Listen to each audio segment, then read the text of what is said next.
Y ya que está grabando, les voy a compartir pantalla,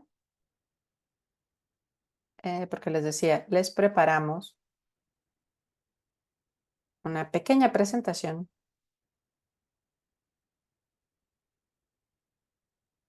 Si llegan a ver el número de diapositivas, no se espanten, es para los 3 días. No crean que todo va a ser hoy, pero la de hoy sí está fuertecita.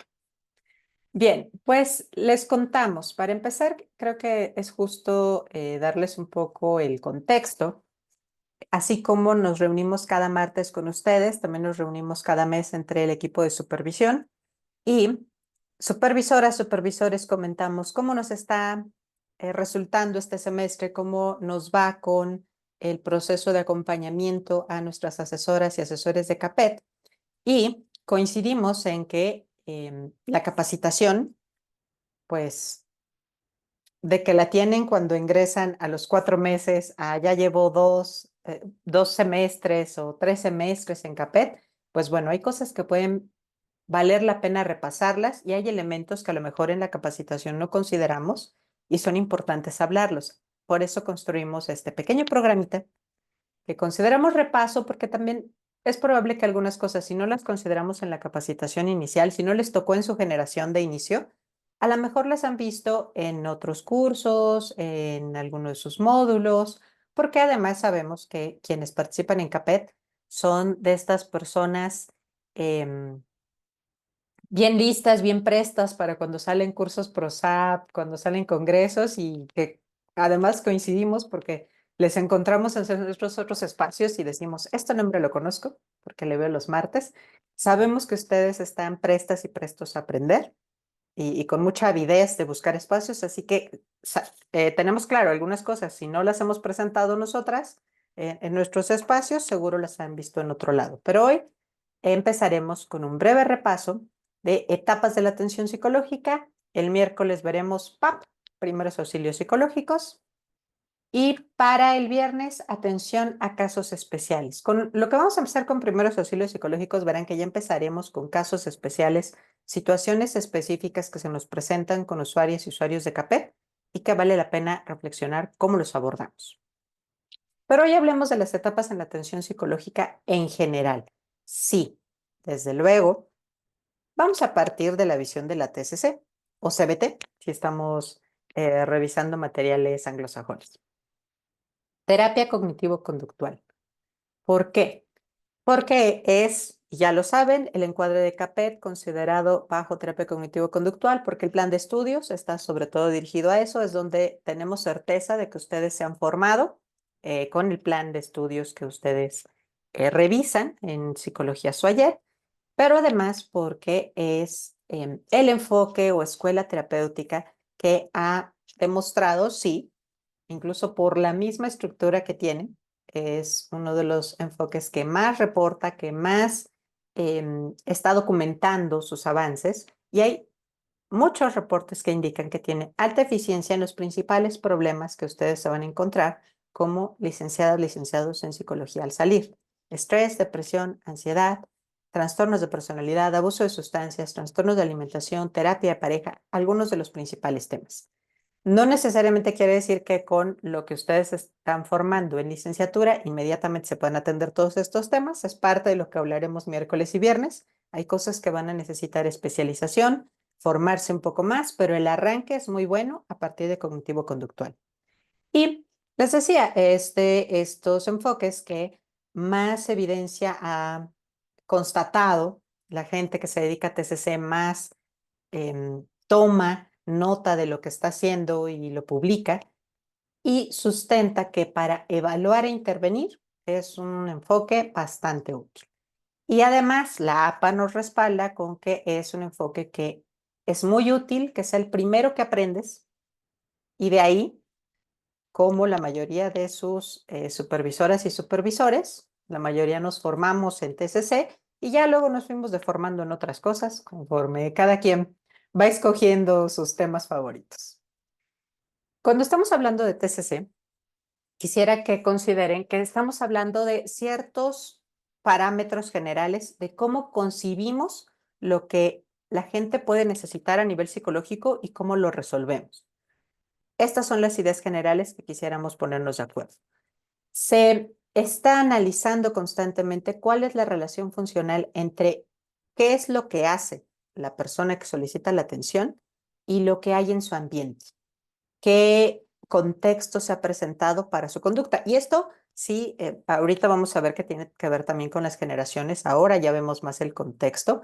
Pero sí desde un principio se consideraba, bueno, hay una conducta y esta conducta tiene un antecedente. Hay cosas que pasaron antes, que propiciaron, que detonan y que detonan de cierta forma y con como cierta manifestación. Y ese es un poco el contexto inicial que se consideraba. Ahorita veremos que se ha ampliado esa visión.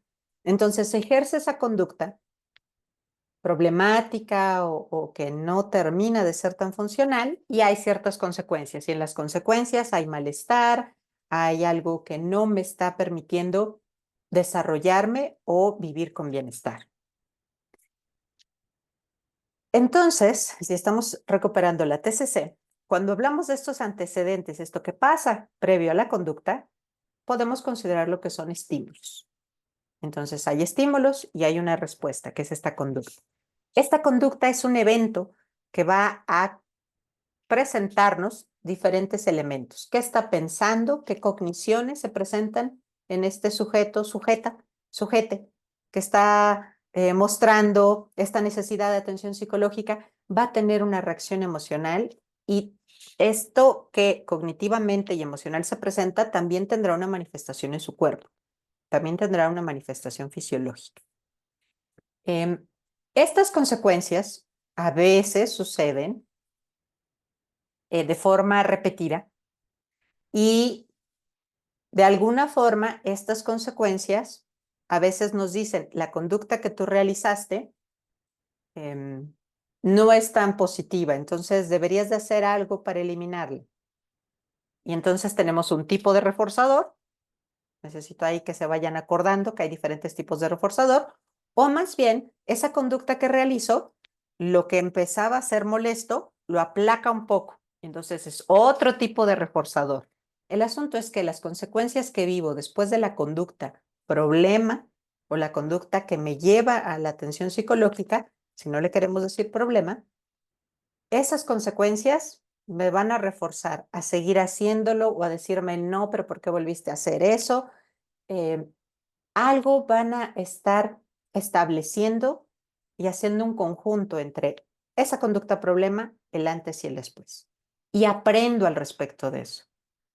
Aprendo que no sé comportarme, aprendo que no sé manejar las cosas, o aprendo que hago las cosas mal, o aprendo que evitando las cosas podría estar mejor. Aprendo y no necesariamente es lo que quisiera o me conviene aprender. Eso también a veces es lo que quiero llevar a atención psicológica, decidir qué aprender. Estas son ideas generales. Vámonos con unas más. Hay diferentes subcorrientes dentro del cognitivo conductual, reflexiones que tienen estos nombres por las tendencias que llevan. Una es el funcionalismo, que nos dice que aquello que da resultados se sostiene y lo que no se extingue. Pero el asunto es qué tipo de resultado. A veces el resultado que me da es una ansiedad espantosa, un miedo tremendo y se convierte esto en una fobia y se sostiene porque me está dando un resultado. A veces esto me da resultado y se sostiene porque sí, me da cierto bienestar, pero no es necesariamente lo que me conviene en mi vida o algo que puedo seguir haciendo. Como decir, bueno, si me molesta hablar en público, cada vez que me propongan hablar en público lo evito, pero llegará un momento en donde eso limita mi desarrollo, porque a lo mejor en mi trabajo, en un lugar en donde yo me desempeño de alguna forma, se necesita que hable en público y eso me está limitando a poder tener más experiencias o más riqueza de algo en mi vida, que pueda yo tener un avance, un acercamiento a algo que sí quiero vivir, porque un pedacito me cuesta mucho trabajo sobrellevarlo. Hay otra idea general importante que es la del determinismo ambiental, que nos dice que a través de la cultura aprendemos que ciertas conductas perpetuándose pues quieren decir que estamos haciendo bien las cosas.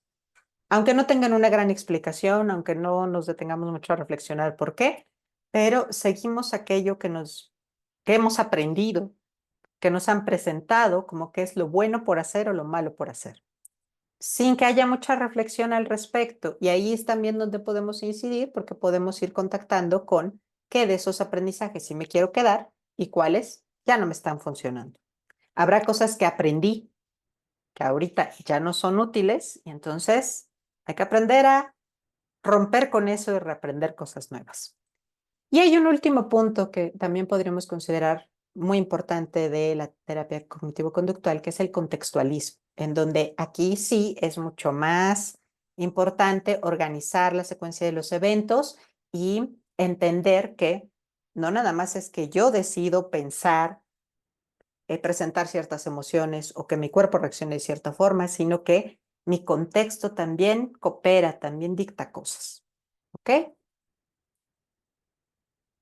¿Seguimos? Hay una idea general más que podríamos considerar y es que les decía, ¿no? La noción de contexto ha cambiado. Las últimas visiones de la TCC definitivamente meten más esta idea de contexto, hablan mucho más de los recursos previos, de la importancia de la motivación y de cómo eh, estos recursos, esto que yo puedo ver como recursos o habilidades, en un ambiente es altamente valorado y en otro ambiente no lo es tanto, y por eso también tiene que ver con que no ocupo ciertas habilidades. Y ahí hay un impacto social muy importante. Las últimas visiones de la TCC, sobre todo la tercera generación, en donde promueven no solamente el cambio individual, sino el cambio social, el cambio en general en cómo nos acercamos a ciertos temas. Y creemos que también es una parte importante de toda esta corriente porque nos acerca a esa visión de cooperemos para una visión de salud mental, de salud emocional, a través de esta teoría. Hay una triada que ustedes saben que estamos constantemente trabajando en la TCC. ¿Qué hago? ¿Qué siento? ¿Qué pienso? Y a veces le cambiamos el orden, ¿no? A veces la que priorizamos es el que pienso, porque cognitivo-conductual, entonces parto de la cognición. En medio está el que siento, que experimento, que funciona en mi cuerpo, que reacciona en mi cuerpo, y al final el que hago, lo conductual.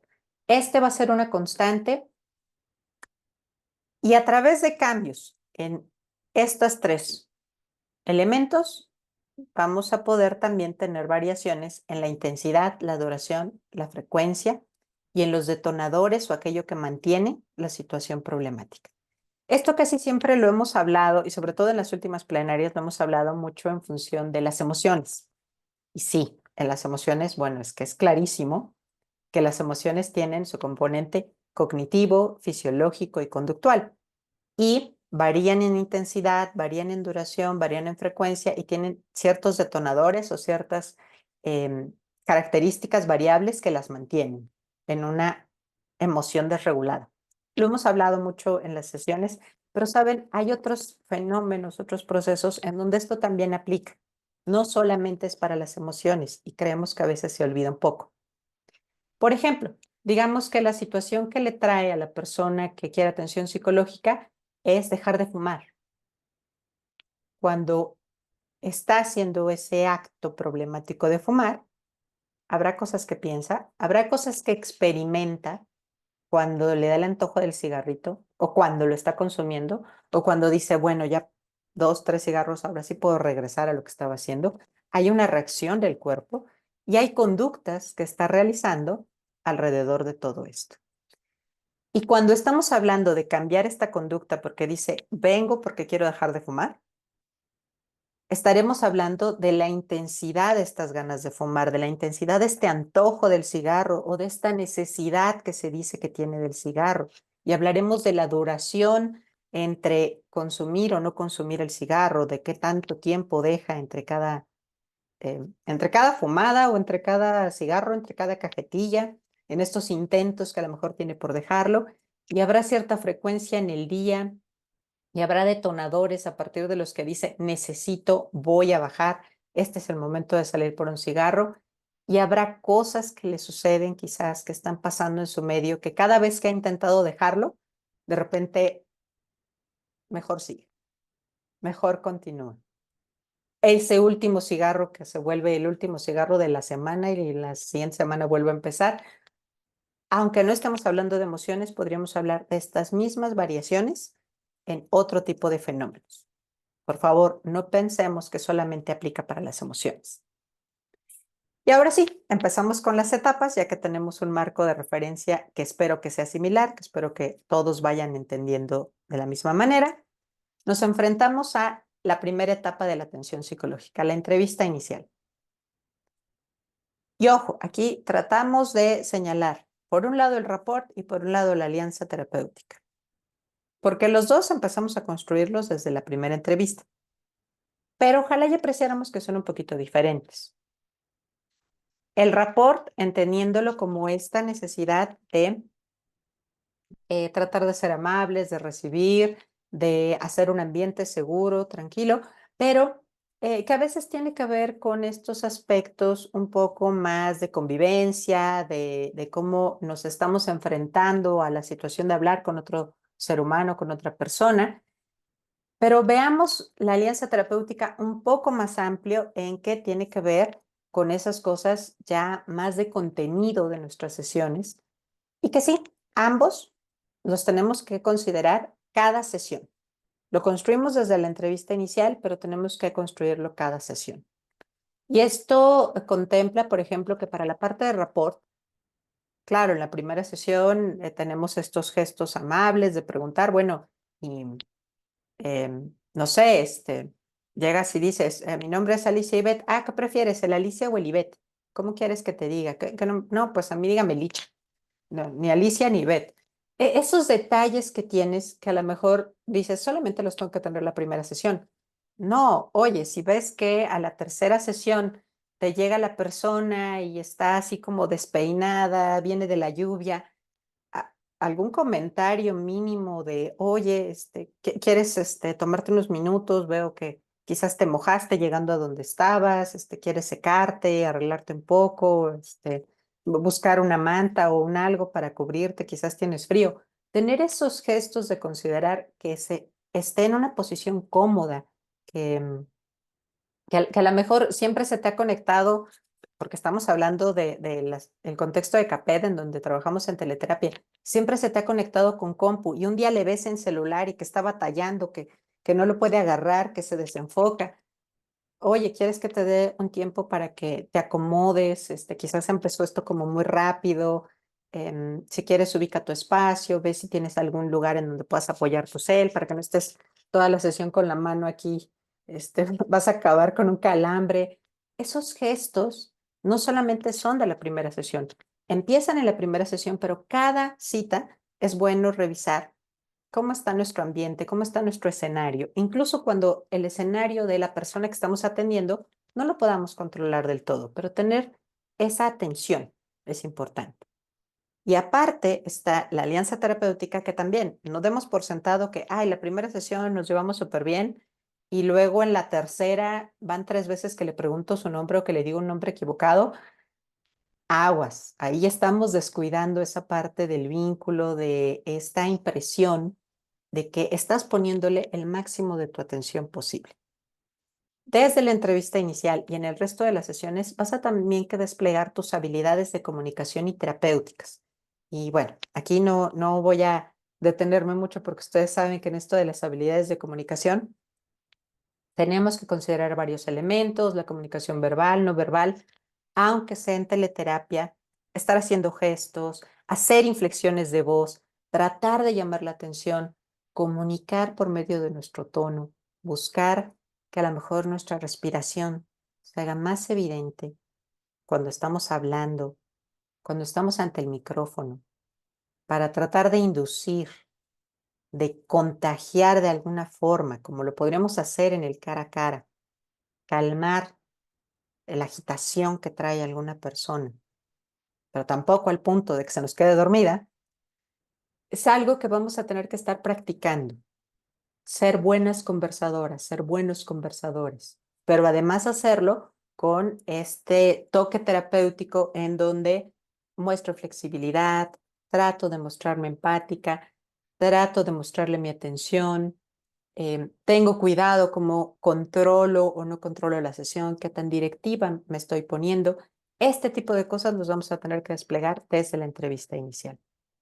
Pero sobre todo en esta entrevista inicial necesito tener buena información sobre el problema, buena información para tener claro cuál es el motivo de consulta, por qué decidió hacer estas citas, para qué quiere venir una vez a la semana, 1 hora con alguien que no conocía hace 5 minutos y contarle las cosas que a lo mejor no le ha contado ni a la gente que más confianza le tiene.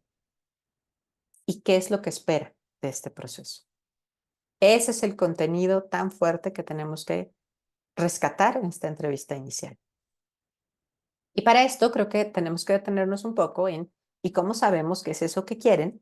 ¿Y cómo sabemos qué es lo que les llevó a pedir las sesiones? Bueno, tengo que definir el problema central. Y tengo que definir el problema central, ojo, si estamos trabajando bajo TCC, por la función cognitiva. Sí, tengo que detectar qué creencias, qué principios personales, qué expectativas, qué ideas tiene alrededor de su problema. Obvio, parte de lo que va a hacer es que me va a contar muchísimo del contenido, me va a contar anécdotas y todo empezó ya hace 5 años y me dijo y le dije y sí, te van a dar mucho esa parte anecdótica, detalles del problema, como estas paredes que vemos. Me van a estar hablando de los cuadros y el cuadro de la derecha superior y luego el de en medio, pero luego el de la izquierda, el extremo izquierdo abajo que es negro y luego me habla del sillón y luego me habla del teléfono en la columna y se regresa al cuadro que está en el bloque de en medio, el segundo, que arriba no hay, le falta uno, es que le falta porque tal. Me va a empezar a contar esas cosas, pero ¿saben qué es lo que tengo que saber? Las paredes, la estructura.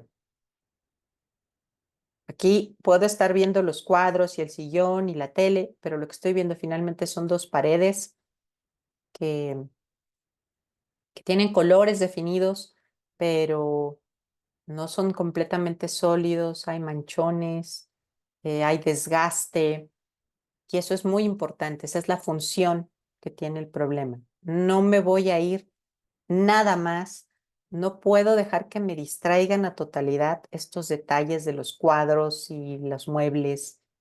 Lo que necesito saber es la estructura de esta habitación. Eso es lo que estoy buscando. Así que tengamos cuidado con que nos atrapen esos detalles, porque a veces ahí es donde nos perdemos y decimos, esto está muy complicado, no lo entiendo, cuando sí podría ser algo manejable si nos damos cuenta de que busco la estructura, la función cognitiva de este problema. Voy a tener entonces que explicar la relación entre estas ideas y otros aspectos del funcionamiento del usuario. Estas creencias, estos principios, esto que se dice sobre el problema, esto que piensa del problema, qué tanto refleja realmente lo que está pasando, el problema por sí mismo. Y tengo que conocer sus conductas, voy a usar autorreportes de pensamientos, de emociones, y voy a revisar los procesos cognitivos y afectivos que están sucediendo alrededor del problema. Y al principio parece que eso de repente suena muy claro y ya cuando estamos frente al usuario decimos, ¿y cómo le hago para encontrar esos procesos cognitivos y afectivos alrededor del problema? Bueno, primero tenemos que recordar que la relación entre cognición y emoción es de dos vías. Tanto las ideas me llevan a reacciones emocionales como en las reacciones emocionales siempre hay ideas. Difícilmente esto va a estar separado, aunque probablemente nuestros usuarios y usuarias van a venir con esa idea, que es generalmente lo que tenemos a nivel popular. Nosotros antes de estudiar psicología probablemente también así lo veíamos. Nos ha tomado nuestros años de estar estudiando psicología para entender, no eso de mente sana en cuerpo sano como si fueran cosas totalmente desconectadas. Es un mito que llevamos muchos siglos. Ojalá lo empecemos a derribar. Le vamos a poner menos atención a la causa o al orden de aparición y más atención a la interconexión y cambio de uno a otro. En otras palabras, no me voy a enganchar buscando el porqué y el culpable original al que le tenemos que echar toda la responsabilidad del problema, porque difícilmente va a haber un culpable. Generalmente hay varios factores, diferentes variables, más de una variable, que propiciaron la situación problemática y que probablemente la persona que nos está comentando su historia personal no sabe cuál de todas estas variables empezó primero o antes. Sospecha el orden más o menos en que aparecieron, pero no necesariamente es así, tal cual como se presentaron.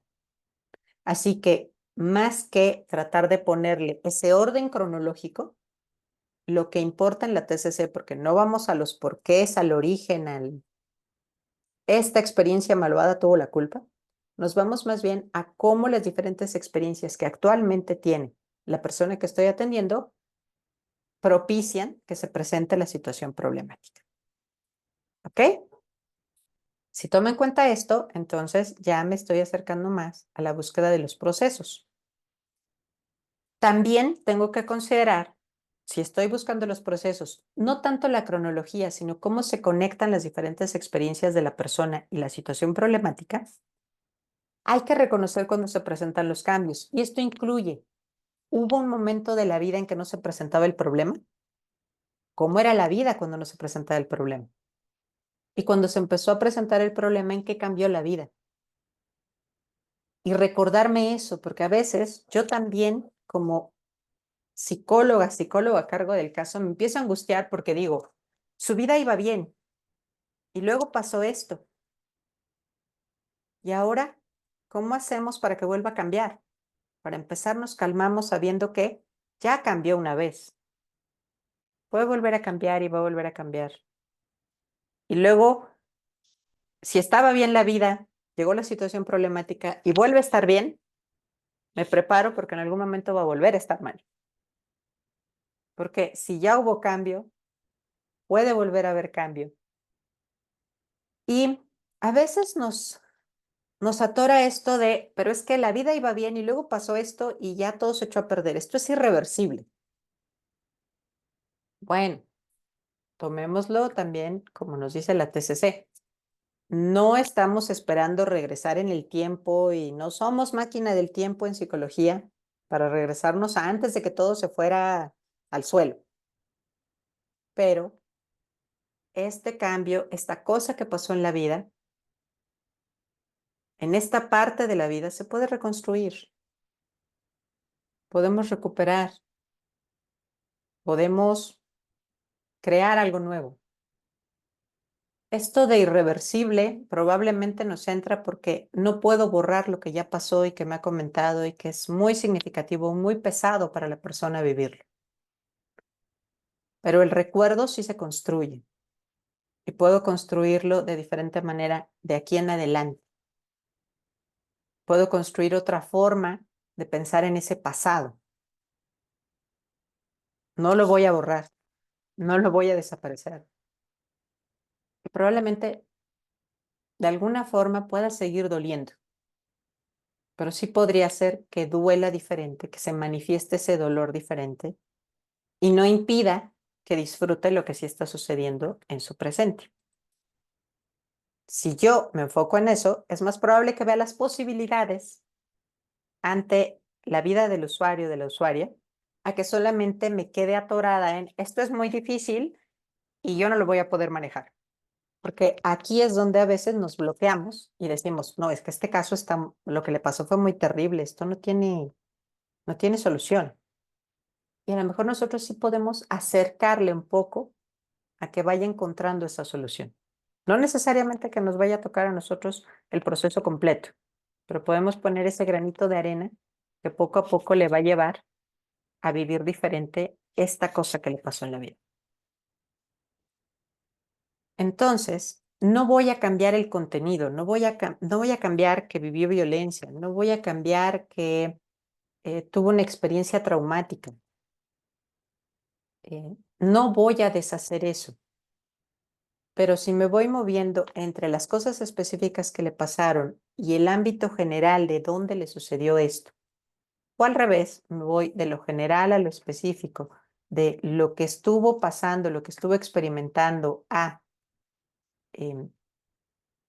cómo se vive un pasaje concreto de la vida, un momento, un año, un evento particular, probablemente voy a poder encontrar dónde incidir y dónde hacer cambios. ¿Ok? Para eso necesito formular el caso. Etapa 2. Formulación del caso. Ya tuve mi entrevista inicial y ahora ¿qué hago con todo eso que averigüé? Bueno, lo que tengo que hacer es por lo menos responder estas dos preguntas. ¿Cómo explico lo que está pasando en la vida del usuario, de la usuaria? Si hay un problema central, ¿cuál es su nombre? A lo mejor me dijo 5. Hay 5 problemas, hay 5 situaciones, hay 5 eventos particulares, pero hay uno central. ¿Cuál sería el nombre de ese central? De ese que está conectado con todos los demás. Y ese problema es un proceso o fenómeno psicológico, le puedo poner un nombre para llevarlo a mi terreno, para llevarlo al campo en donde yo lo puedo manejar con conceptos psicológicos. Esto me va a ayudar mucho porque así yo puedo crear hipótesis. En este, ¿qué es lo que le está pasando al usuario? Voy a organizar las variables que encontré que causaron el problema o lo detonan o lo mantienen, porque a veces sí sabemos la causa, a veces sí tenemos alguna causa particular. Por ejemplo, un evento traumático. A veces no tenemos la causa, no sabemos exactamente cuándo empezó, pero sí tiene bien identificado. Es que esto se repite cada vez que, y ahí tenemos el detonador. A veces no tenemos causa, no tenemos detonador, pero sí nos damos cuenta de que hay cosas que propician que el problema se siga presentando. Y entonces ahí tenemos esos factores que mantienen el problema. Vamos a abarcar con esta hipótesis esto, sus causas, detonadores o factores que lo mantienen, la queja del usuario, los síntomas y cómo se conectan. A partir de esto es que está experimentando tal. Cuando esto le sucede esto, experimenta esto otro. ¿Y para mí tienen relación o no? Yo como psicóloga, psicólogo, conozco que esto puede suceder. Conozco que este evento traumático me puede llevar a una fobia. Si tiene sentido con la teoría que he estudiado. Conozco que este evento muy desagradable me puede provocar una aversión también en donde me alejo y me alejo de ciertas situaciones. Me suena con la teoría que he repasado y ahí termino de construir mi hipótesis o a lo mejor empiezo a sospechar que esto tiene que ver con un diagnóstico, tiene que ver con que lo que le está pasando al usuario o a la usuaria es que si presenta un cuadro clínico de algo que nos describe el DSM-5 o la APA o el CIE-11 o alguna revisión documental específica. Algunos teóricos en particular que hayan revisado sobre ciertos procesos psicológicos, sobre ciertos fenómenos que podemos pasar los seres humanos y que nos dicen generalmente se caracterizan por tal característica variable.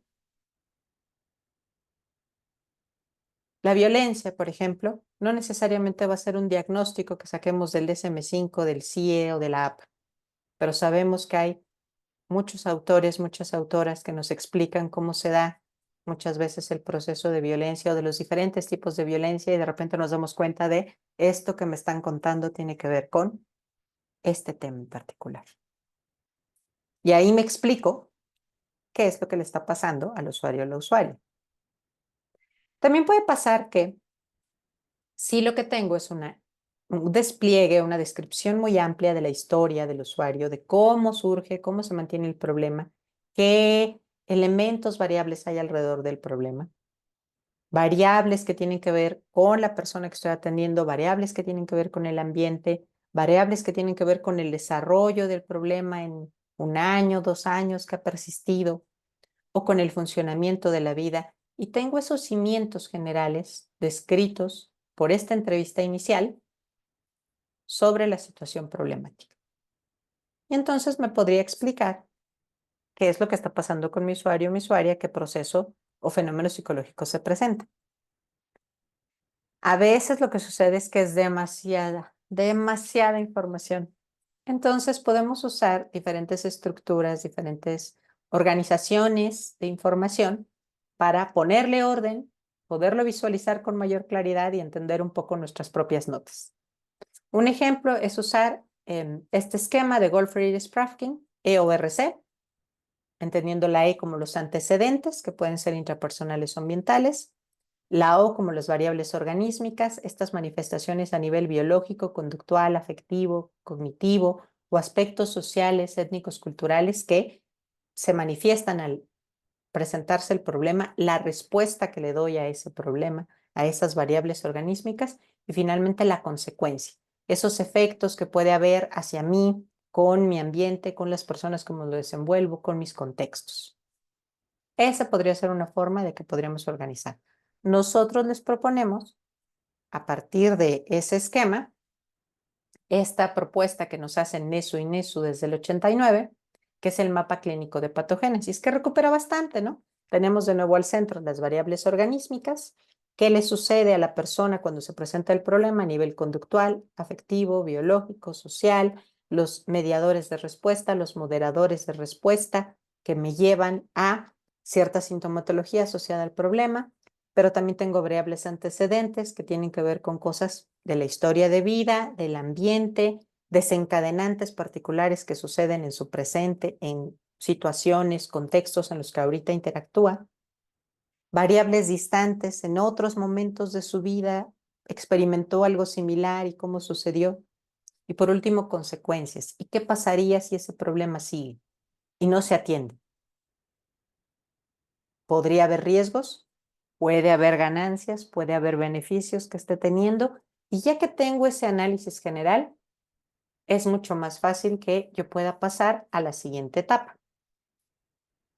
Pero por ahora me permite establecer esta etapa 2 de formulación del caso. Tengo ahora sí una respuesta a qué es lo que le está pasando al usuario. Puedo, para irme a la siguiente etapa, a través de todo esto, establecer un objetivo de tratamiento, una meta. ¿Para dónde queremos llevar esto? Quizás ya estoy entendiendo cómo se está presentando el problema, pero ahora, ¿qué quiero lograr? Ahí voy a necesitar mucho la revisión teórica y el manejo de estas variables, pero también la necesidad que me planteó el usuario, la usuaria, lo que ellos esperan de la atención. Y me es útil tener un gran objetivo para todo el proceso y luego objetivos chiquitos que sumándose, que cuando se van acumulando entre sí, me forman este gran objetivo general. Entonces, me conviene saber por el proceso que le voy a ofrecer y poco a poco qué es lo que le voy a estar entregando. Piensen en algún otro servicio, quizás. Todos aquí, y es el momento de una de nuestras votaciones, supongo que todos aquí alguna vez hemos comprado comida en algún establecimiento. Déjenme limpiar esto.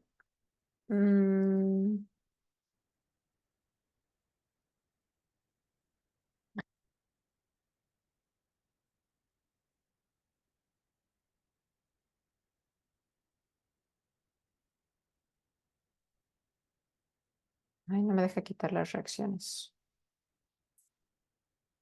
Quería reiniciarlas.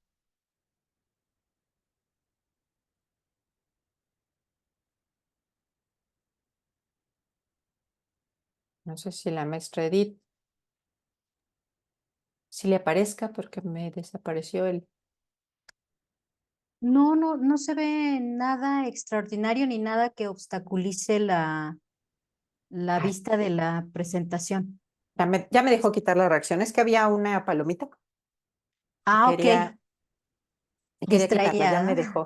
Sí, es Ok. que quiero que voten ahora. Ah, ya. Todos aquí, supongo, pero vamos a comprobarlo, ¿alguna vez han contratado algún servicio de comida o han comprado algún servicio de comida? ¿Cierto? Todos aquí, manita arriba, palomita, lo que quieran. ¿Han contratado un servicio de comida para algún evento o han comprado comida para sí mismos? Todo cuenta, comprarse una torta preparada afuera, unos tacos preparados afuera, todo cuenta. ¿Todos aquí han pasado por esas experiencias? Ok,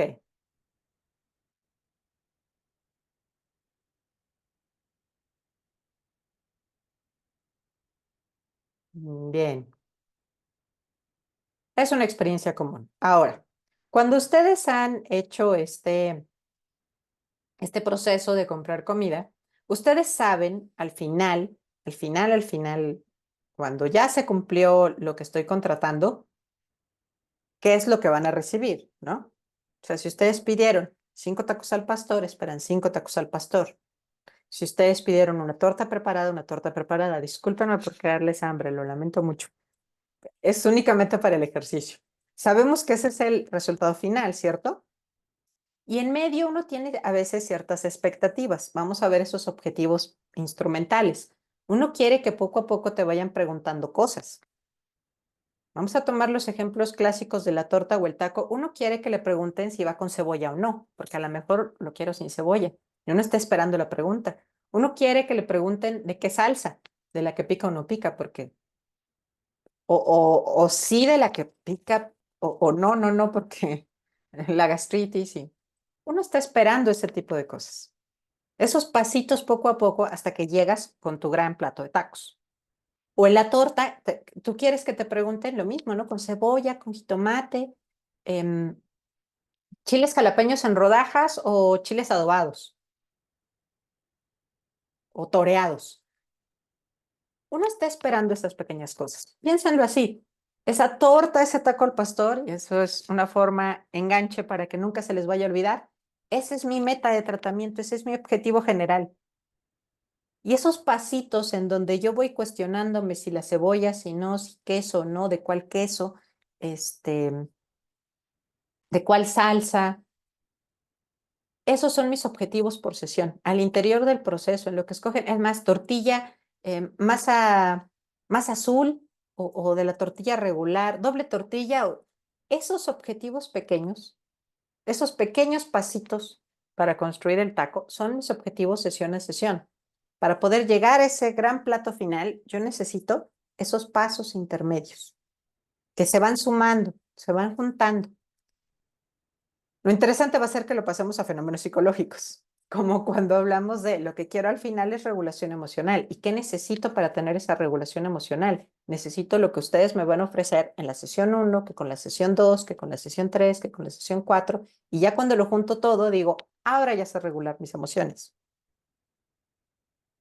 Y eso lo tenemos que pensar desde que estamos concluyendo con nuestra formulación del caso, porque nos va a permitir decidir si es algo que puedo manejar y hasta dónde. ¿Qué es lo que le puedo ofrecer? Porque sobre todo nosotros estamos trabajando en terapia breve. Y así puedo pasar finalmente a la etapa 3, diseñar la intervención. Y esos objetivos, ¿cómo los logro? Nótese que hasta ahorita no estamos hablando de nada de técnicas. Es hasta este momento en que los voy a utilizar. ¿Qué herramientas, técnicas o estrategias? De tal forma que cuando estoy haciendo la formulación del caso y estoy pensando en las variables, no tengo por qué pensar si lo voy a hacer con reestructuración cognitiva o con debate socrático. Eso lo pienso hasta este punto, hasta ahorita. Antes estoy pensando en otras cosas, en otros conceptos, ¿ok? Es más, cuando ya tengo mi formulación del caso y estoy haciendo mis objetivos tampoco tienen las herramientas técnicas o estrategias. Tienen mi meta, tienen el hacia dónde voy. Y hasta que ya lo tengo establecido, ahora sí, ¿y cómo llego a él? Ah, pues afortunadamente la TCC me permite diferentes estrategias. Y aquí es donde empezamos a hablar de las generaciones. ¿Qué tan vintage me voy a poner con la cognitivo-conductual? Si me voy a la primera generación, voy a tener que hablar de que podría usar de sensibilización sistemática, terapia de exposición o inundación, activación conductual y obvio que en CAPET, si somos fans de lo vintage, porque sí están reconociendo cosas que hemos escuchado, que se usan y se recomiendan para las plenarias. Podemos hablar de extinción, podemos hablar de modelado o aprendizaje por observación. Todo esto tiene que ver con la primera generación y se sigue usando, aunque es la primera generación y hubo generaciones después, no es como que lo eliminemos o deje de funcionar. Lo que pasa es que ahora lo reconocemos como que sirve para cosas muy específicas. Y porque sí, quizás estamos un poco más habituados a usar la segunda generación, a usar terapia racional emotiva, a usar reestructuración, diálogo socrático, uy, cómo usamos los autorregistros, a veces se usa biblioterapia, hacemos el juego de roles o role playing, pero Bueno, esto también tiene que ver un poco con una posición personal que hemos ido tomando. Sí, sabemos que todos en la literatura le dicen role-playing, pero nosotros hablamos español, es juego de roles. Cuidemos nuestros palabras anglosajonas. Usemos modelado, usemos imaginería o descubrimiento guiado, usemos relajación, ejercicios de relajación, condicionamiento operante, entrenamiento en habilidades. Y recuerden, aquí hace un momento decíamos, podemos usar herramientas, técnicas o estrategias. No todo está en el mismo nivel. Y a veces si estoy tratando de definir si esto es una herramienta, una técnica o una estrategia, también puedo ver qué tan complejo es y no pasarme de la raya pensando que voy a hacer en una sesión algo que es un poquito más complejo. Por ejemplo, de estos que están a la vista, ojalá y estemos de acuerdo. Y aquí les pido de nuevo la votación, manitas arriba o palomitas o taches o manitas abajo si no están de acuerdo, se vale. El autorregistro podríamos decir que es una herramienta o una técnica, pero no necesariamente una estrategia. Ese va a ser muy difícil de decirlo, pero como herramienta o como técnica, autorregistro. Lo podemos definir así. ¿Están de acuerdo o no están de acuerdo? Parece que hay acuerdos, todavía no veo manitas abajo, alguien que diga, no, no, no, yo defiendo el autorregistro como estrategia. Parece que tenemos unanimidad entre los que han votado, las que han votado, no todos han reaccionado. Ok. Pero, sí, si estamos de acuerdo en eso, a ver, vamos a plantearlo. Si estamos de acuerdo en eso, ¿ustedes dirían que tiene la misma complejidad para decir que es herramienta o técnica la terapia racional emotiva? O sea, ¿podemos poner la terapia racional emotiva a nivel del autorregistro? ¿O terapia racional emotiva es más bien una estrategia que consiste en varias técnicas o herramientas que la conforman? Terapia racional emotiva, estrategia, autorregistro, herramienta o técnica.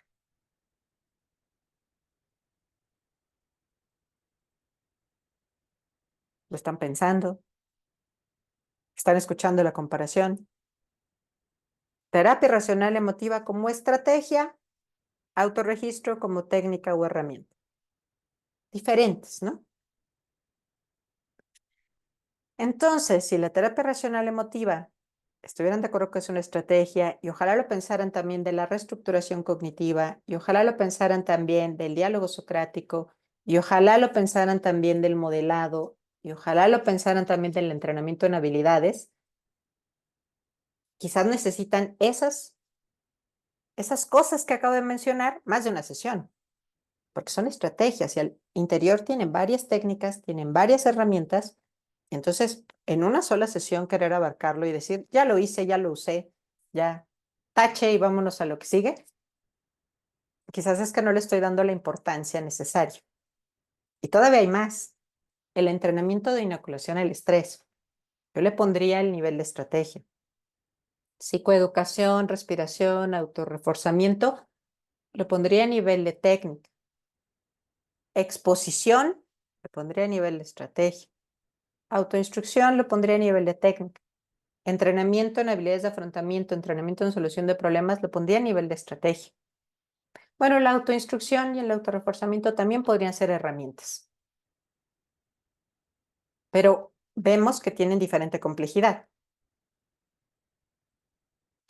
y a lo mejor necesitarían algunos más sesiones que otras, ¿ok? Y también tenemos el entrenamiento en habilidades sociales. Yo le diría estrategia. Y la parada de pensamiento, que yo diría técnica. Y el biofeedback, que yo diría estrategia.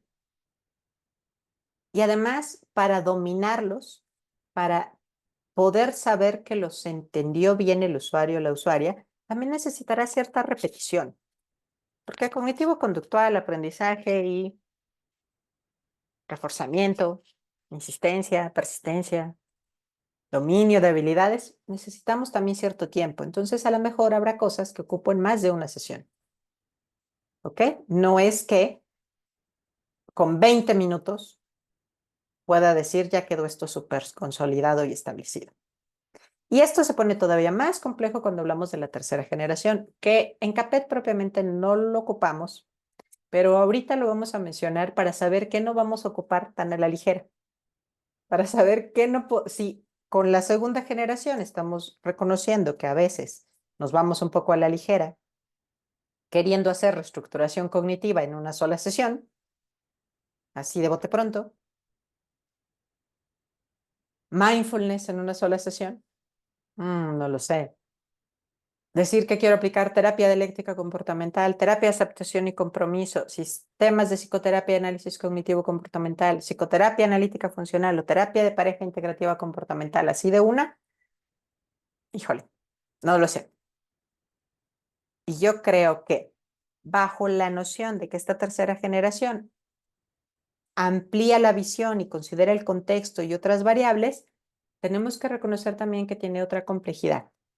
Y para poder ocupar cualquiera de estas, sería necesario tener una capacitación específica, porque se separa un poco de la lógica que tenía la segunda generación.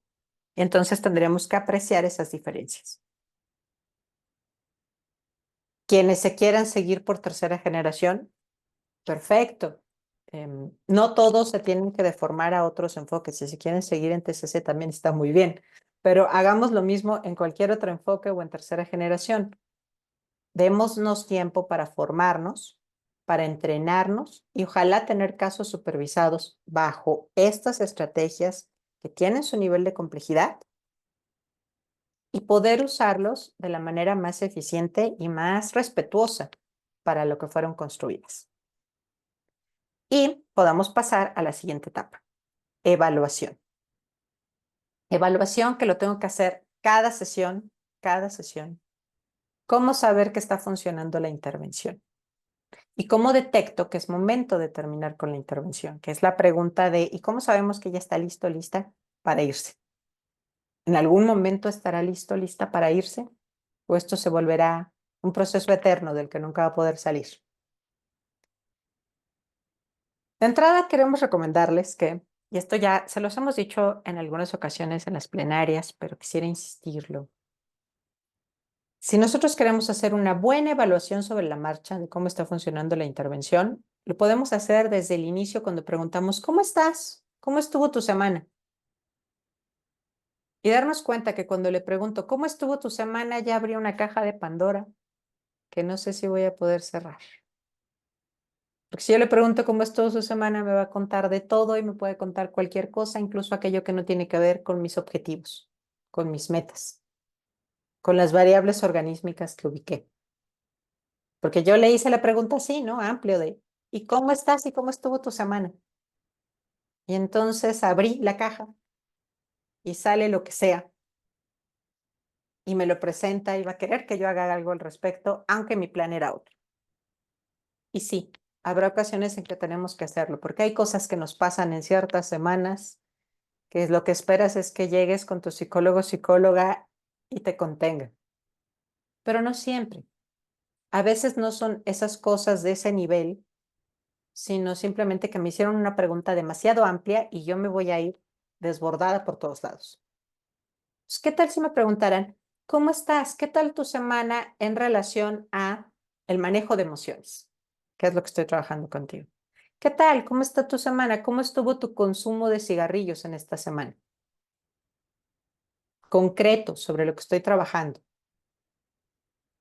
¿Qué tal que, porque además a lo mejor ya detecté cómo es el estilo, en donde le pregunto algo y se me van 10 minutos porque habla y habla y yo estoy buscando cuando agarre aire, pero no lo agarran y quién sabe cómo le hace que aguanta, una capacidad pulmonar tremenda. Entonces, ¿qué tal que me adelanto y le digo, oye, para empezar el día de hoy, en una frase me puedes decir cómo estuvo tu manejo de emociones? Una frase, 5 palabras. Le insisto, cortito, dame chance de poder arrancar, dame chance de poder empezar. ¿Y qué tal que le pregunto más sobre su estado de ánimo? ¿Cómo te sentiste respecto a las experiencias en la semana de exposición frente al público.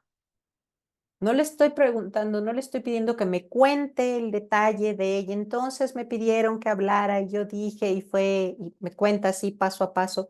No, no le quiero pedir ese paso a paso. Lo que quiero saber es cómo lo vivió emocionalmente, cómo afectó su estado de ánimo, qué tanto afectó lo que piensa de sí misma, de sí mismo. Se dijo cosas feas, que era tonto, que es un inútil. Yo quiero saber ese contenido, esos cambios a nivel psicológico, no si su jefe o jefa se puso impertinente o sus compañeros. Lo que quiero saber es cómo lo vivió. Eso a lo mejor me puede dar referentes, pero no es mi foco, no es lo más importante. Y puedo a través de las preguntas que yo le realice dirigirle para que me cuente lo más importante. Y puedo reflexionar si están haciendo las tareas. A lo mejor sí las hacen pero incompletas. A lo mejor sí las hacen pero cambian las instrucciones. A lo mejor sí las hacen y no salió lo que yo esperaba. Quizás hay un cambio de diseño que yo puedo implementar en las próximas tareas. Y si no las hacen, ¿qué razones hubo? Realmente fue que no tuvo ni 5 minutos para algo muy sencillo que le había pedido, o sí me manché y en lugar de pedirle algo sencillo de 5 minutos, le pedí algo de 40 minutos de vida, que sí, no había forma de acomodarlo, porque parte de su problema es que tiene muchas obligaciones en este momento. Es una cosa de mi diseño, del momento en que se lo pedí hacer. Está tratando de hacer la tarea en el momento más complicado del día. Quizás si le sugiero que sea en otro punto de su día o en otro lugar que lo pueda aplicar, podría tener mejores resultados. Evaluación es que también yo vea que las implementaciones que yo estoy realizando se puedan hacer de forma diferente. Flexibilidad, así como nosotros queremos que ellas desarrollen flexibilidad cognitiva, nosotros también tenemos que tener flexibilidad cognitiva para nuestro diseño de intervención. Y si yo lo voy considerando, también estaré evaluando qué tan eficiente es mi intervención, porque puedo estarme viendo a mí misma como una herramienta más que un obstáculo. En el trabajo en sesión, puedo ir pensando en los temas que me está presentando y cuál es el tema que me va a presentar más adelante. ¿Cuál es el tema que surge por el inicio de la sesión? ¿Cuál es el tema que surge por mis propias preguntas? Porque yo le dirigía una reflexión, porque yo esperaba que habláramos de este otro tema, que a lo mejor siempre se va como por la orillita. ¿Qué estrategias o técnicas del plan me van a dar una respuesta emergente, una reacción del usuario? ¿En qué parte de mi intervención le puede dar más miedo? ¿En qué parte de mi intervención puede ser demasiado retadora? Entonces puedo reflexionar cómo presentarle, cómo hacerle para que em, a lo mejor le avise que sí, esto va a ser un poquito más, puede ser un poquito más denso de lo que hemos trabajado en las otras sesiones y entonces que lo considere y a lo mejor hacemos unos ejercicios de respiración antes de que le ponga este ejercicio nuevo en particular. Le preparo.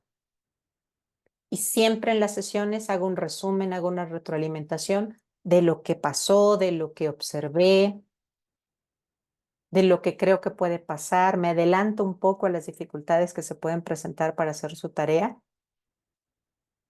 y hacemos un plan de cómo va a enfrentar esas dificultades. Esto quiere decir que yo voy a estar alerta desde la formulación del caso, desde que estoy haciendo mi mapa de patogénesis.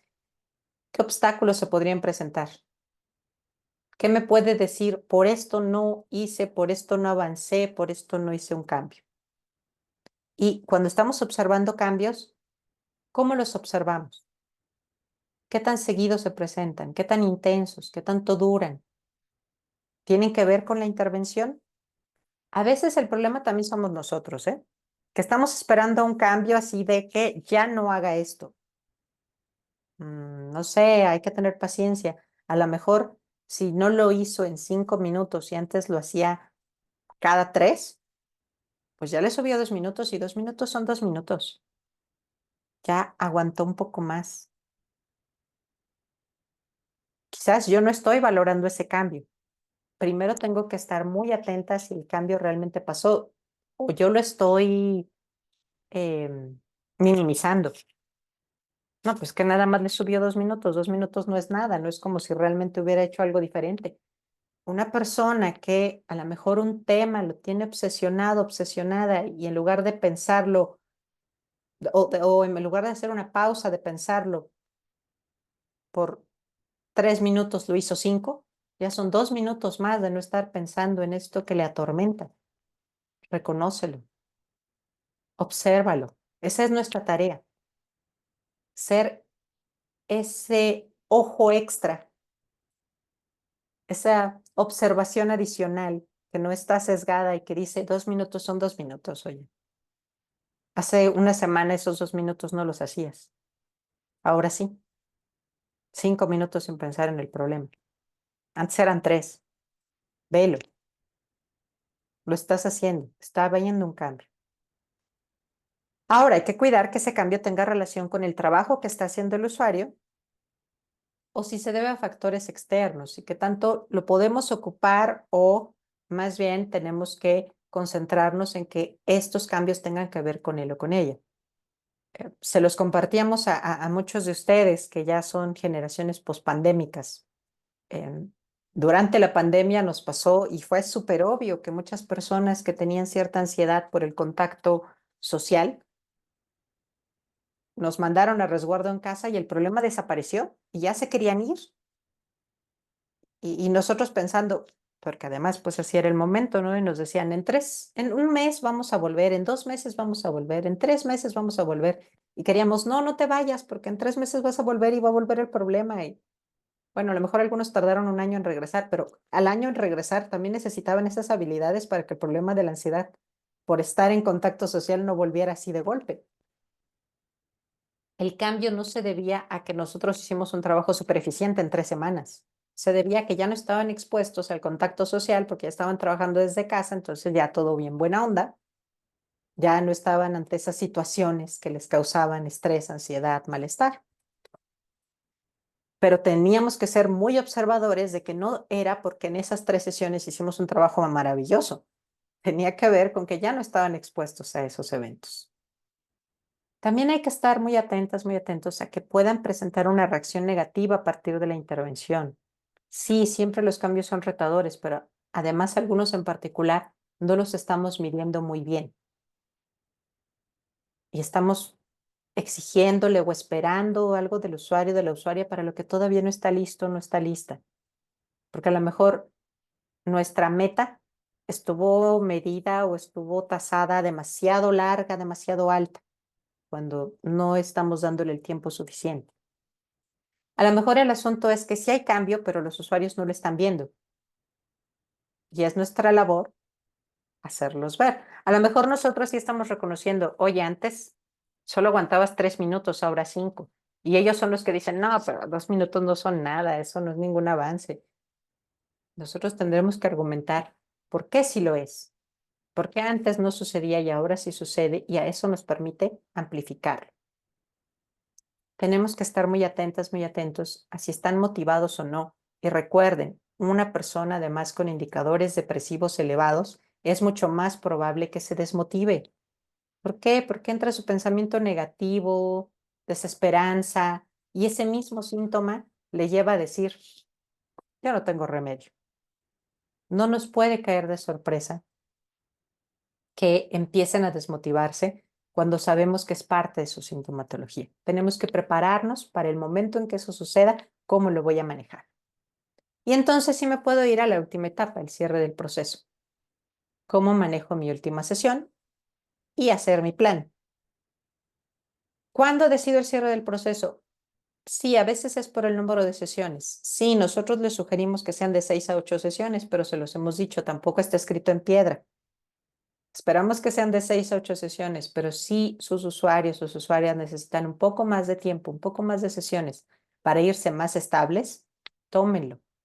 Platíquenlo con su supervisor o supervisora porque ellos les ayudarán a tomar esa decisión. A veces es por tiempo porque la intervención que diseñamos o la que retomamos, tomamos un protocolo de intervención, un programa muy específico, pues te dice que tienes que practicar por cierto tiempo y luego dejes ir a la persona para que lo siga haciendo sin ti. A veces es en función del problema que ya se haya nivelado lo suficiente. No siempre vamos a dejar a la persona cuando se resuelva. Hay cosas que no se van a resolver a totalidad, pero van a volverse lo suficientemente manejables. A veces les dejamos cuando ya tuvieron su primer repunte y se los hemos dicho con todo el aprecio para ustedes y para sus usuarios o sus usuarias. Ojalá dejen ir a sus usuarios después de la primera recaída, para que la primera recaída les toque todavía con la contención de su atención psicológica. Tener la recaída cuando ya estás a solas se siente más feo. Mejor que les toque a los terapeutas lidiar con eso. Durante la intervención será importante que estemos haciendo acuerdos, considerando cómo consolidamos, cómo mantenemos los cambios que estamos viendo que sí se logran, para que después podamos cerrarlos y recordarles esas conversaciones. ¿Te acuerdas que dijimos que esto se tiene que consolidar? Bueno, yo veo que has avanzado lo suficiente y a lo mejor lo que sigue ya te toca hacerlo, aún sin las sesiones. Pero yo veo que has tenido estos avances. Voy platicando desde antes, retomo esa conversación y le dejo esa tarea de esto lo vas a seguir haciendo, esto lo vas a seguir trabajando por tu cuenta. Pregunto el grado de satisfacción, pregunto a lo mejor segunda sesión, quinta sesión y luego séptima sesión. Y tú has visto avances, tú estás viendo que tiene resultados favorables como tú los esperabas estas sesiones. ¿Estás encontrando con el trabajo que estamos compartiendo lo que necesitabas? ¿Se acerca un poco? No a totalidad, todavía estamos en el proceso, pero nos vamos acercando a lo que tú querías. Es bueno hacer esas preguntas sobre la marcha y es bueno hacer las preguntas hacia el final, a la última sesión. ¿Lo conseguimos? ¿Nos acercamos por lo menos? Hablamos de los problemas que se pueden presentar a futuro y de que cuenten con las habilidades, no solo de los problemas, tienen más habilidades, tienen estrategias y técnicas que pueden seguir utilizando para manejar esos problemas futuros. Y ante estas nuevas experiencias, ¿ya cuentan con nuevas conductas? ¿Tienen nuevos patrones de reacción o solamente conocen una forma de reaccionar que es con la que llegaron? Hay que preguntárselos. Hay que cuestionarnos si de verdad esto sucedió. A veces nos podemos apoyar en instrumentos de evaluación y nosotros tenemos esta repetición del autoinventario de Beck respecto a indicadores de depresión y ansiedad y eso nos ayuda. Pero aún si nos indicara que todavía hay un cierto grado de problema, necesita más sesiones, ¿habría beneficios de estas sesiones? O inclusive se vale preguntarse, ¿podría hacer daño si seguimos? Porque esto podría perpetuar ideas negativas. ¿Qué nos está solicitando el usuario? ¿Quedarse o irse? Y si nos solicita quedarse, ¿se necesita? ¿Hay beneficios? ¿Podría hacer daño quedarse? Podemos quedarnos no todo el tiempo que quiere, sino cierto tiempo, ciertas sesiones, consolidar, negociar. De repente cuando haces esa pregunta de ¿estás listo? No, yo necesito como 2 meses más. ¿Qué te parece si probamos 2 sesiones extras? Y lo volvemos a platicar. Ganan, pero no ganan todo, porque no todo va a ser tan pertinente. Y en la sesión de cierre, incluso le aviso previamente. Te comento, ya estamos cercanos. Puede que la próxima sea nuestra penúltima sesión. ¿Te acuerdas que habíamos dicho que hoy es la penúltima sesión? Entonces puede que la próxima ya nos despedimos. ¿Qué opinas? Todavía tenemos tiempo, todavía vamos a apuntar algunas cosas, pero puede que la próxima ya sea nuestra última sesión. Puede que espaciemos las sesiones. A veces una estrategia es, ¿sabes? Yo creo que a veces es un poco complejo decir hasta aquí, ¿no? Sí, entiendo, te causa un poco de inquietud pensar, ya no voy a tener las sesiones. ¿Qué tal que nuestras siguientes sesiones las tenemos cada 15 días en lugar de cada semana? Esto no es tan usual en CAPET, pero a veces yo he escuchado también que supervisores, supervisoras utilizan esto y se usa en la práctica privada. ¿Qué tal que nos empezamos a preparar para la despedida y las siguientes sesiones son cada 15 días? Y así tú vas viendo cómo te sientes con más tiempo entre sesiones, con más tiempo sin regresar a este espacio y te habitúas un poco.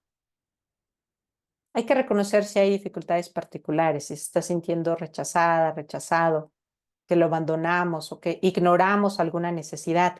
Y eso también nos llevaría a esta necesidad por la que se siente así, realmente que hemos hecho. Hemos escuchado comentarios, nos ha hecho preguntas y nosotros no le hacemos caso, no lo incorporamos a nuestra intervención o no hacemos mención de que esto necesita su propio tiempo para atenderlo.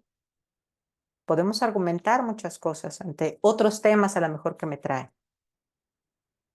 Puedo hablar de las medidas de mantenimiento que puede hacer para que el problema no regrese en la magnitud en que se estaba presentando antes, que es repetir de nuevo, usa lo que se estaba aprendiendo con nosotros. Y puedo hablar también de la posibilidad de que se dé un tiempo para procesar lo que hemos trabajado, vea si funciona a solas o no funciona, y luego, si lo necesita, puede recurrir de nuevo a un servicio psicológico, con nosotros o con alguien más. Porque lo importante es que también ya algo que pasó aquí es que aprendió a pedir ayuda, una ayuda dirigida y bien detectada para una necesidad psicológica. Entonces lo puede volver a hacer. Pero algo muy importante que hay que hacer en la sesión de cierre es que señalar eso. Es un cierre. Esta relación ya terminó. Este proceso ya terminó. Si vuelve a haber otros procesos, es un contrato nuevo, un proceso nuevo de análisis de lo que quiere trabajar, porque será otro propósito, otro análisis del problema. Es muy importante señalar esos puntos. Esto sí se los decimos un poco con la mira a la práctica privada, porque a veces lo que sucede es que cierras un proceso y te dice, ahora quiero trabajar este otro tema y lo quiero seguir trabajando contigo. Ok, pero tendrás que tomar en cuenta que entonces vamos a empezar. Vamos a trabajar un nuevo problema, entonces te voy a hacer de nuevo una entrevista inicial, preguntas específicas de esto. Tengo mucha información de ti, pero a este problema en particular lo vamos a tener que abordar en específico. Entonces el proceso terminó y nos vamos a volver a hacer un objetivo y nos vamos a volver a plantear en cuánto tiempo llegaremos a ese objetivo y seguiremos evaluando. Pero sí tenemos que plantear un corte, ¿ok? Eso es muy importante en la sesión de cierre. Y para el caso de CAPET, sobre todo les pedimos que en ese corte les expliquen. Cuando nosotros terminamos con nuestras sesiones y ya nos despedimos y ya te mandé los cuestionarios y ya finiquitamos toda esa parte, de ahora en adelante lo que necesites, escribe al correo de CAPET. Ya no es conmigo. Para que no quede la responsabilidad. Sobre todo, pensemos en que en algún momento que ustedes dejen de participar en CAPET, van a escribir ese correo y ese correo quizás ya se reasignó a otra persona. Y esa otra persona no va a reconocer que le escriban a alguien que nunca han tenido como usuario y ¿por qué a mí me llega esto? Es mejor que le escriban el correo de CAPET porque por medio de coordinación operativa nosotros sí podemos ayudar a que tenga un poco de continuidad esto. ¿Ok?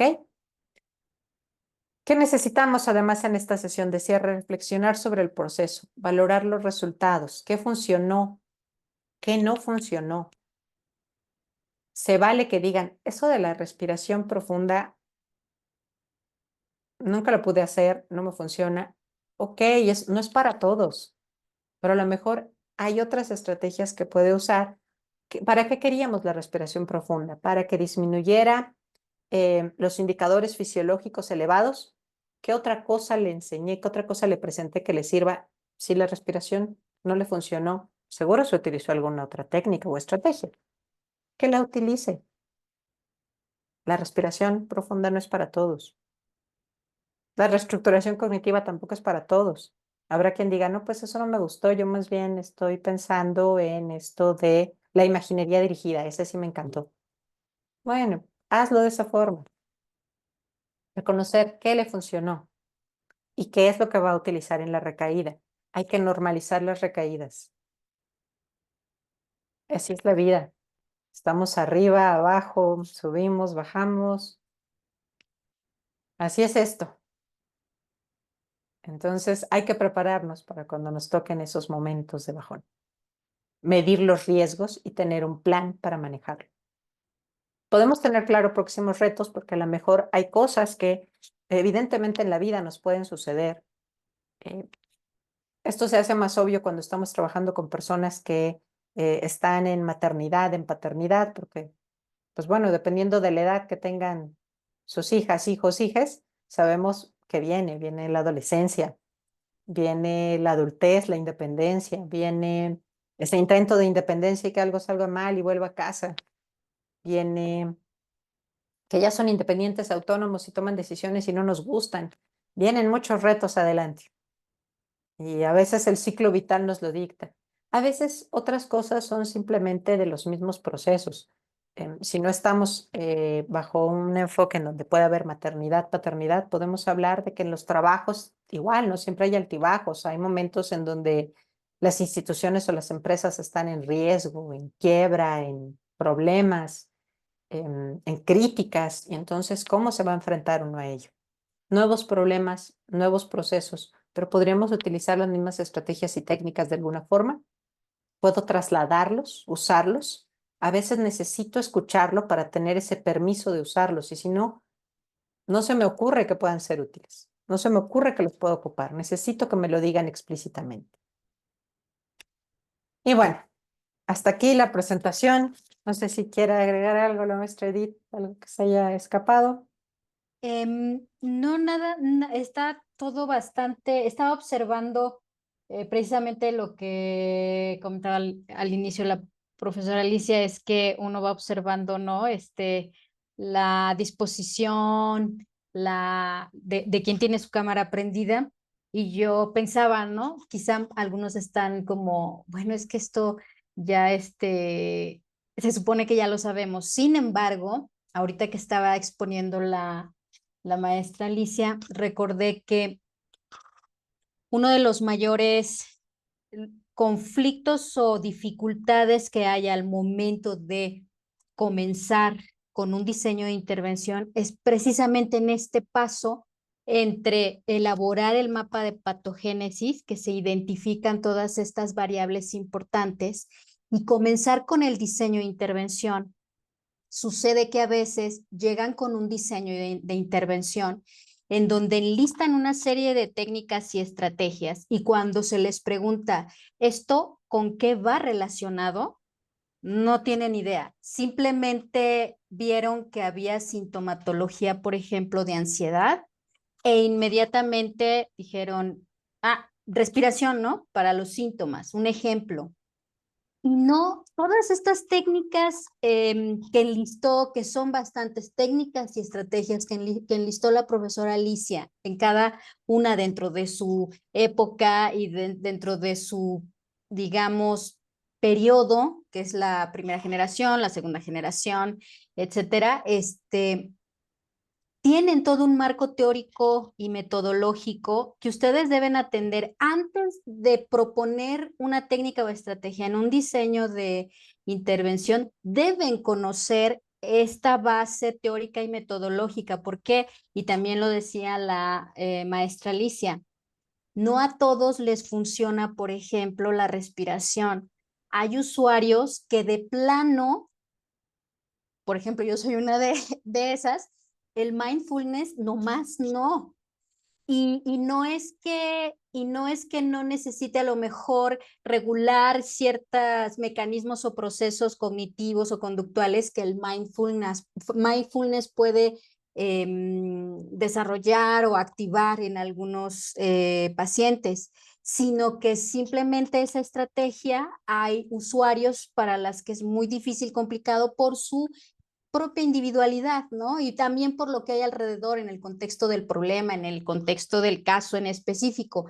Entonces, sí es muy importante que cuando ustedes hagan su diseño de intervención, tengan claramente identificado en el mapa de patogénesis esta relación de variables y sobre todo, qué es lo que lo refuerza, qué es lo que lo está reforzando, y sobre eso elegir qué estrategia o técnica es la mejor por las características que rodean, por el contexto que rodean a esa variable y la relación que tiene con otras variables dentro de ese mismo caso.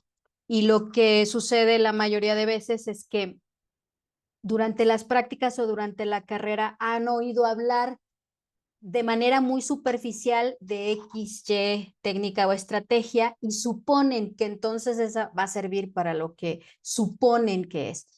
Y es muy importante que antes de proponerla, ustedes tengan el conocimiento de en qué casos se usa, en cuáles no se recomienda, tomando en cuenta el tiempo, el número de sesiones, lo que está reforzando. En ese caso, bueno, la relación de variables que es la que está siendo problemática, lo que manifiesta como desagradable o que quiere modificar o cambiar el usuario, que también no muchas veces tiene que ver con el caso en sí. A veces viene de manera conjunta esto de disminuir síntomas, es que no, es que me molesta mucho, por ejemplo, ¿no? Sentir palpitaciones o sudar o sentir que me tiembla la voz. Aparte de eso, hay un problema. Entonces, una sintomatología que el usuario quiere que le ayude, ¿no? A controlarlo porque no le agrada. Entonces, este tipo de situaciones, yo considero que es importante y ahorra muchísimo trabajo y hace mucho más eficiente y eficaz la intervención o el proceso de intervención. Lo que hace esto, o sea, que sea eficaz en tiempo, en esfuerzo, en motivación, es un buen diseño y tiene que ver con esto precisamente, el conocimiento de técnicas y la relación que puede tener con cada una de esas variables que ustedes quieren intervenir o que se necesitan intervenir. Creo que era nada más lo que quería dejar ahí, como para que recuerden que ningún espacio está de más a la hora de recordar, actualizar, repasar, revisar contenidos que aparentemente ya tenemos dominados, pero como dicen, no, al mejor cazador se le va la liebre y nunca está de más abrir estos espacios. Gracias. Muchas gracias, maestra Edith. Pues con eso concluimos nuestra presentación. Si les parece, dejamos de grabar, por si ahorita ya podemos pasar a dudas, comentarios, reflexiones.